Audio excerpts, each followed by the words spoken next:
আসসালামু আলাইকুম। এভাবে চিংড়ি ভুনা করলে মেহমানদারিতে প্রশংসা পাবেন 100%। এটা আমি গ্যারান্টি দিয়ে বলতে পারি। সাথে কিন্তু রেসিপিটা সিক্রেট আর রাখা যাবে না, এতটাই টেস্টি হয়। আরও সাথে যদি থাকে বাসমতি চালের সাদা ভাত, তাহলে তো আর কোনো কথাই নেই। প্রথমে একটি কড়াইতে আমি তেল দিয়ে তেলের মধ্যে দিয়ে দিচ্ছি চিংড়ি। হলুদ এবং লবণ মাখিয়ে চিংড়িটা আগে একটু রেখে দিয়েছিলাম।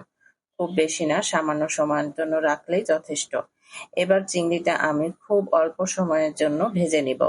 দেখতেই পাচ্ছেন আমি সামান্য এপাশ ওপাশ কোনোরকম ভেজে নিয়েছি। খুব বেশি চিংড়ি ভাজলে চিংড়ি কিন্তু শক্ত হয়ে যায়। এজন্য চিংড়িটা খুব অল্প পরিমাণই ভেজে নিতে হবে। এবার এই তেলের মধ্যে দিয়ে দিব 1 কাপ পরিমাণ পেঁয়াজ কুচি। পেঁয়াজটা যখন একটু নরম হয়ে আসবে, সেই নরম পেঁয়াজের মধ্যে দিব আমি বাটা মসলা। এখানে আদা রসুন বাটা, নারিকেল বাটা, নারিকেল এবং বাদাম আমি একসাথে বেটে রেখেছি, সাথে আছে শুকনো মরিচ বাটা। এইভাবে বাটা মশলায় রান্না করলে সেই তরকারির স্বাদ যে কত ভালো, এভাবে পাটায় বেটে মশলা দিয়ে রান্না করলে সেই তরকারির স্বাদ যে কতটা পরিমাণ ভালো হয়, সেটা না খেলে সত্যিই বোঝা যাবে না। এখানে আমি সমস্ত মসলা 2 টেবিল চামচ পরিমাণ করে দিয়েছি। দিয়ে সামান্য পানি দিয়ে মসলাটা খুবই ভালোভাবে মিশিয়ে নিচ্ছি।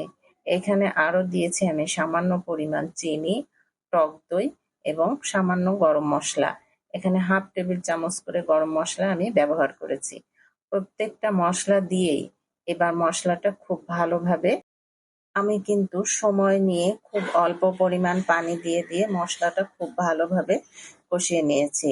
বেশ কয়েকবার আমি সামান্য পানি দিয়ে মসলাটা অল্প আঁচে ভালোভাবে কষিয়ে নিয়েছি। মসলাটা যদি এভাবে ভালো করে কষানো যায়, তাহলে মসলা থেকে কাঁচা গন্ধটা আর থাকে না। আর যেহেতু চিংড়ি মাছ খুব অল্প সময়ের জন্যই রান্না হয়ে যায় দিলে, এই কারণে মসলাটা ভালোভাবে কষিয়ে সামান্য পানি দিয়ে তারপরে চিংড়িটা রান্না করতে হবে।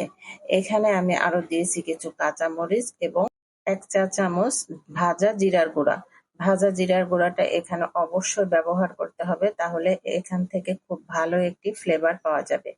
এবার সমস্ত মসলার সাথে দই এবং চিংড়িটা খুব ভালোভাবে আমি একসাথে কষিয়ে নেব।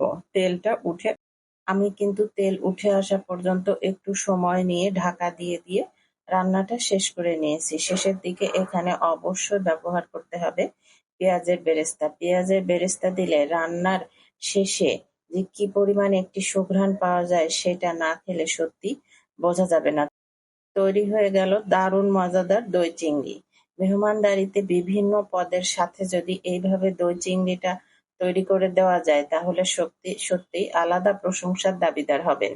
সবাই মেহমানরা খেয়ে অবশ্যই আপনার প্রশংসা করতে বাধ্য। আমি তো মহা খুশি মেহমানের প্রশংসা শুনে। আশা করি আপনারাও যাদেরকে খাওয়াবেন তারা অবশ্যই প্রশংসা করতে বাধ্য হবে এবং এই খাবারটি মনে রাখবে, মনে রাখার মতো খাবার।